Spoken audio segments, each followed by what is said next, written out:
Kitab Rut. Pada zaman para hakim memerintah, ada kelaparan di tanah Israel. Lalu pergilah seorang dari Betlehem Yehuda beserta istrinya dan kedua anaknya laki-laki ke daerah Moab untuk menetap di sana sebagai orang asing.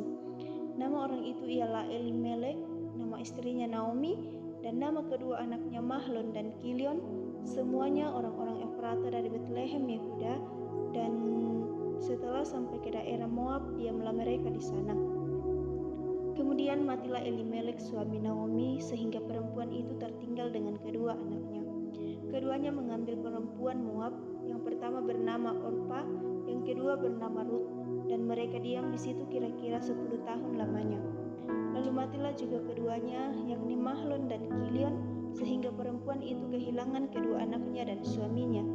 Kemudian berkemaslah ia dengan kedua menantunya dan ia pulang dari daerah Moab, sebab daerah Moab ia mendengar bahwa Tuhan telah memperhatikan umatnya dan memberikan makanan kepada mereka.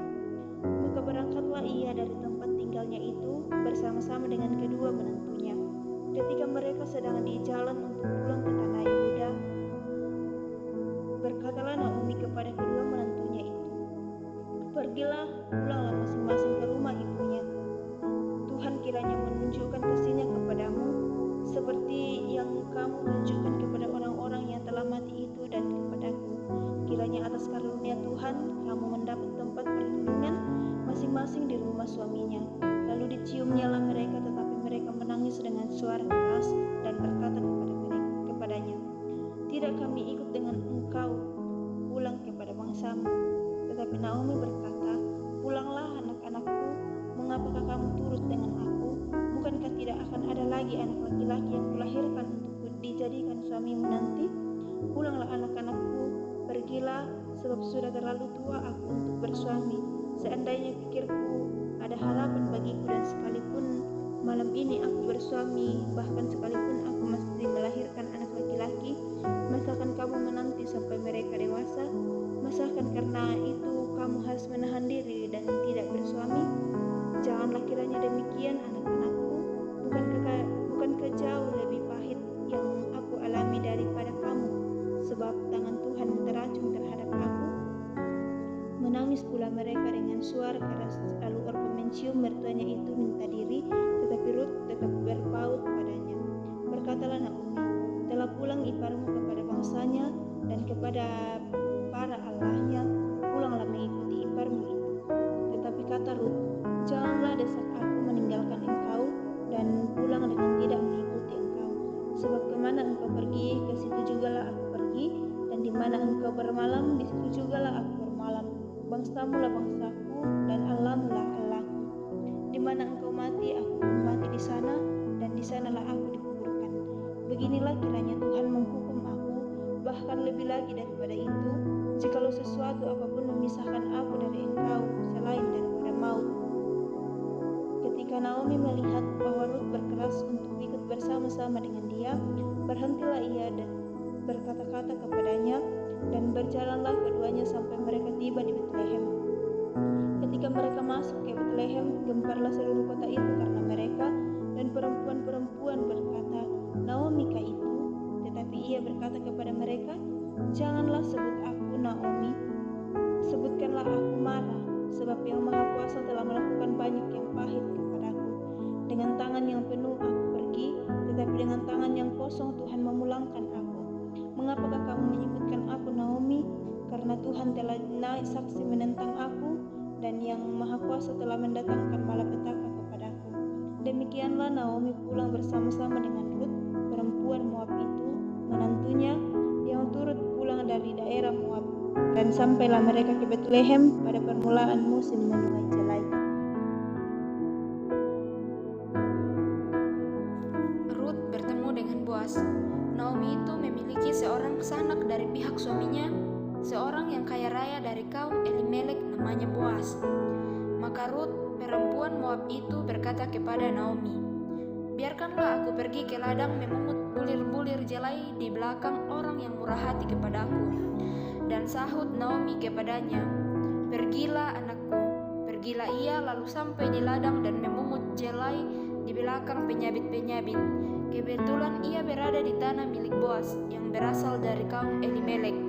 Lalu datanglah Boas dari Betlehem. Ia berkata kepada penyabit-penyabit itu, "Tuhan kiranya menyertai kamu." Jawab mereka kepadanya, "Tuhan kiranya memberkati Tuhan." Lalu kata Boas kepada bujangnya yang mengawasi penyabit-penyabit itu, "Dari manakah perempuan ini?" Bujang yang mengawasi penyabit-penyabit itu menjawab, "Dia adalah seorang perempuan Moab. Dia pulang bersama-sama dengan Naomi dari daerah Moab. Tadi ia berkata, izinkanlah kiranya aku memungut dan mengumpulkan jelai dari antara berkas-berkas jelai ini di belakang penyabit-penyabit." Begitulah ia datang dan terus sibuk dari pagi sampai sekarang, dan seketika pun ia tidak berhenti. Sesudah itu berkatalah Boas kepada Rut, "Dengarlah dahulu anakku, tidak usah engkau pergi memungut jelai ke ladang lain, dan tidak usah juga engkau pergi dari sini. Tetapi tetaplah dekat pengerja-pengerjaku perempuan. Lihat saja ke ladang yang sedang disabit orang itu. Ikutilah perempuan-perempuan itu dari belakang. Sebab aku telah memesankan kepada pengerja-pengerja lelaki, jangan mengganggu engkau. Jika engkau haus, pergilah ke tempayan-tempayan dan minumlah air yang dicedok oleh pengerja-pengerja itu." Lalu sujudlah Rut menyembah dengan mukanya sampai ke tanah dan berkata kepadanya, "Mengapa aku mendapat belas kasihan daripadamu sehingga Tuhan memperhatikan aku, padahal aku ini seorang asing?" Boas menjawab, "Telah dikabarkan orang kepadaku dengan lengkap segala sesuatu yang engkau lakukan kepada mertuamu sesudah suamimu itu mati, dan bagaimana engkau meninggalkan ibu bapamu dan tanah kelahiranmu serta pergi kepada suatu bangsa yang dahulu tidak engkau kenal. Tuhan kiranya membalas perbuatanmu itu, dan kepadamu kiranya dikaruniakan upahmu sepenuhnya oleh Tuhan Allah Israel yang di bawah sayapnya engkau datang berlindung." Kemudian berkatalah Rut, "Memang aku mendapat belas kasihan daripadamu ya Tuanku, sebab Tuhan telah menghiburkan aku dan telah menenangkan hati hambamu ini, walaupun aku tidak sama seperti salah seorang hamba-hambamu perempuan." Ketika sudah waktu makan, berkatalah Boas kepadanya, "Datanglah kemari, makanlah roti ini dan celupkanlah suapmu ke dalam cuka ini." Lalu duduklah ia di sisi penyabit-penyabit itu, dan Boas menunjukkan berti gandum kepadanya. Makanlah Rut sampai kenyang, bahkan ada sisanya. Setelah ia bangun untuk memungut pula, maka Boas memerintahkan kepada pengerja-pengerjanya, "Dari antara berkas-berkas itu pun ia boleh memungut, janganlah ia diganggu. Bahkan haruslah kamu dengan sengaja menarik sedikit-sedikit dari onggokan jelai itu untuk dia dan meninggalkannya, supaya dipungutnya. Janganlah berlaku kasar terhadap dia." Maka ia memungut di ladang sampai petang, lalu ia mengirik yang dipungutnya itu, dan ada kira-kira seeva jelai banyaknya. Diangkatnya lah itu, lalu masuklah ia ke kota. Ketika mertuanya melihat apa yang dipungutnya itu, dan ketika dikeluarkannya dan diberikannya kepada mertuanya sisa yang ada setelah kenyang itu, maka berkatalah mertuanya kepadanya, "Di mana engkau memungut dan di mana engkau bekerja hari ini? Diberkatilah kiranya orang yang telah memperhatikan engkau itu." Lalu diceritakannya lah kepada mertuanya itu pada siapa ia bekerja. Katanya, "Nama orang pada siapa aku bekerja hari ini ialah Boas." Sesudah itu berkatalah Naomi kepada menantunya, "Diberkatilah kiranya orang itu oleh Tuhan yang rela mengaruniakan kasih setianya kepada orang-orang yang hidup dan yang mati." Lalu kata Naomi kepadanya, "Orang itu kaum kerabat kita, dialah salah seorang yang wajib menebus kita." Lalu kata Rut perempuan Moab itu, Lagi pula ia berkata kepadaku, "Tetaplah dekat pengerja-pengerjaku sampai mereka menyelesaikan seluruh penyabitan ladangku." Lalu berkatalah Naomi kepada Rut menantunya itu, "Ya anakku, sebaiknya engkau keluar bersama-sama dengan pengerja-pengerjanya perempuan, supaya engkau jangan disusahi orang di ladang lain. Demikianlah Rut tetap dekat pada pengerja-pengerja perempuan Boas untuk memungut, sampai musim menuai jelai dan musim menuai gandum telah berakhir, dan selama itu ia tinggal pada mertuanya. Lalu Naomi mertuanya itu berkata kepadanya, "Anakku, apakah tidak ada baiknya jika aku mencari tempat perlindungan bagimu supaya engkau berbahagia? Maka sekarang, bukankah Boas yang pengerja-pengerjanya perempuan telah kau temani itu adalah sanak kita? Dia pada malam ini menampi jelai di tempat pengirikan. Maka mandilah dan beruraplah, pakailah pakaian bagusmu dan pergilah ke tempat pengirikan itu. Tetapi janganlah engkau ketahuan kepada orang itu sebelum ia selesai makan dan minum. Jika ia membaringkan diri tidur, haruslah engkau perhatikan baik-baik tempat ia berbaring. Kemudian datanglah dekat, singkapkanlah selimut dari kakinya dan berbaringlah di sana. Maka ia akan memberitahukan kepadamu apa yang harus kau lakukan." Lalu kata Rut kepadanya, "Segala yang engkau katakan itu akan kulakukan." Sesudah itu pergilah ia ke tempat pengirikan dan dilakukannya lah tepat seperti yang diperintahkan mertuanya kepadanya.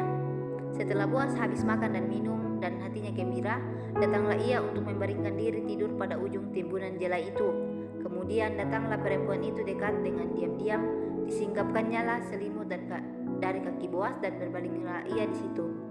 Pada waktu tengah malam dengan terkejut terjagalah orang itu, lalu meraba-raba ke sekelilingnya dan ternyata ada seorang perempuan berbaring di sebelah kakinya. Bertanyalah ia, "Siapakah engkau ini?" Jawabnya, "Aku Rut, hambamu. Kembangkanlah kiranya sayapmu melindungi hambamu ini, sebab engkaulah seorang kaum yang wajib menebus kami." Lalu katanya, "Diberkatilah kiranya engkau oleh Tuhan, ya anakku. Sekarang engkau menunjukkan kasihmu lebih nyata lagi daripada yang pertama kali itu, karena engkau tidak mengejar-ngejar orang-orang muda, baik yang miskin maupun yang kaya. Oleh sebab itu, anakku, janganlah takut. Segala yang kau katakan itu akan kulakukan kepadamu, sebab setiap orang dalam kota kami tahu bahwa engkau seorang perempuan baik-baik. Maka sekarang memang aku seorang kaum yang wajib menebus, tetapi walaupun demikian masih ada lagi seorang penebus yang lebih dekat daripadaku. Tinggallah di sini malam ini, dan besok pagi jika ia mau menebus engkau, baik biarlah ia menebus, tetapi jika ia tidak suka menebus engkau, maka akulah yang akan menebus engkau demi Tuhan yang hidup. Berbaring sajalah, tidur sampai pagi." Jadi berbaringlah ia tidur di sebelah kakinya sampai pagi. Lalu bangunlah ia sebelum orang dapat kenal mengenal, sebab kata Boas, "Janganlah diketahui orang bahwa seorang perempuan datang ke tempat pengirikan." Lagi katanya, "Berikanlah selendang yang engkau pakai itu dan tadahkanlah itu." Lalu ditadahkannya selendang itu, kemudian ditakarnyalah 6 takar jelai ke dalam selendang itu. Sesudah itu pergilah Boas ke kota. Setelah perempuan itu sampai kepada mertuanya, berkatalah mertuanya itu, "Bagaimana anakku?" Lalu diceritakannya lah semua yang dilakukan orang itu kepadanya, serta berkata, "Yang 6 takar jelai ini diberikannya kepadaku, sebab katanya, engkau tidak boleh pulang kepada mertuamu dengan tangan hampa." Lalu kata mertuanya itu, "Duduk sajalah menanti anakku, sampai engkau mengetahui bagaimana kesudahan perkara itu, sebab orang itu tidak akan berhenti sebelum diselesaikannya perkara itu pada hari ini juga."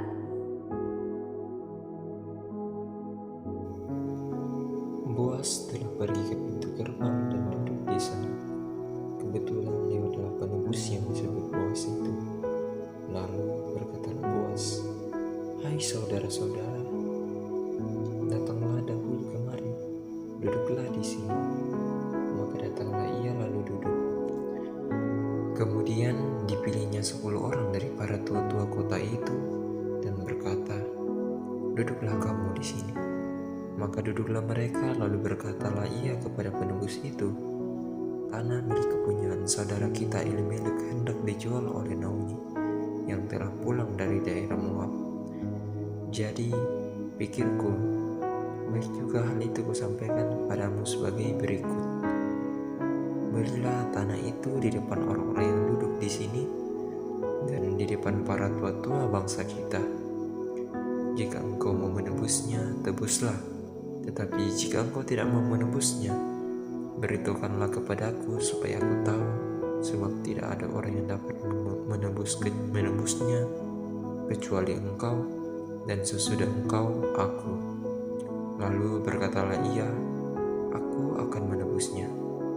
Tetapi kata Boas, pada waktu engkau membeli tanah itu dari tangan Naomi, engkau memperoleh juga Rut, perempuan Moab, istri orang yang telah mati itu, untuk menegakkan nama orang itu di atas milik pusakanya. Lalu berkatalah penebus itu, jika demikian, aku ini tidak dapat menebusnya, sebab aku akan merusakkan milik pusakaku sendiri. Aku mengharap engkau menebus apa yang seharusnya aku tebus, sebab aku tidak dapat menebusnya. Beginilah kebiasaan dahulu di Israel dalam hal menebus dan menukar. Setiap kali orang hendak menguatkan sesuatu perkara, maka yang seorang menanggalkan kasutnya sebelah dan memberikannya kepada yang lain. Demikianlah caranya orang mensahkan perkara di Israel. Lalu penebus itu berkata kepada Boas, engkau saja yang membelinya, dan ditinggalkannya lah kasutnya.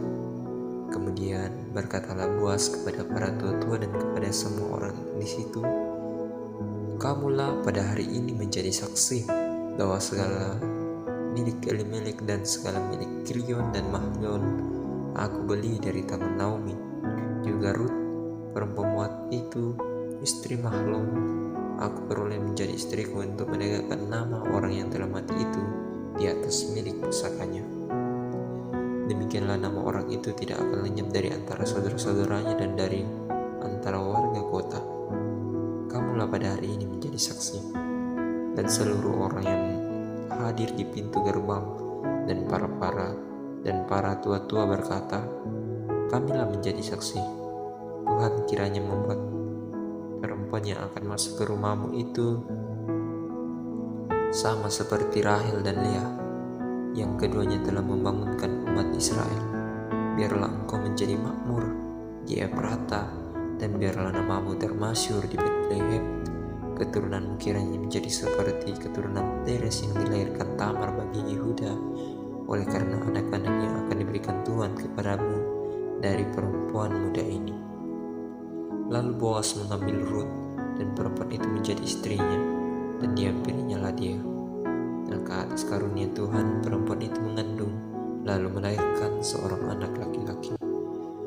Sebab itu perempuan-perempuan berkata kepada Naomi, terpujilah Tuhan yang telah rela menolong engkau pada hari ini dengan seorang penebus. Termasyhurlah kiranya nama anak itu di Israel. Dan dialah yang menyegarkan jiwamu dan memelihara engkau pada waktu rambutmu telah putih. Sebab menantumu yang mengasihi engkau telah melahirkannya, perempuan yang lebih berharga bagimu dari 7 anak laki-laki. Dan Naomi mengambil anak itu serta meletakkannya pada pangkuannya, dan dialah yang mengasuhnya.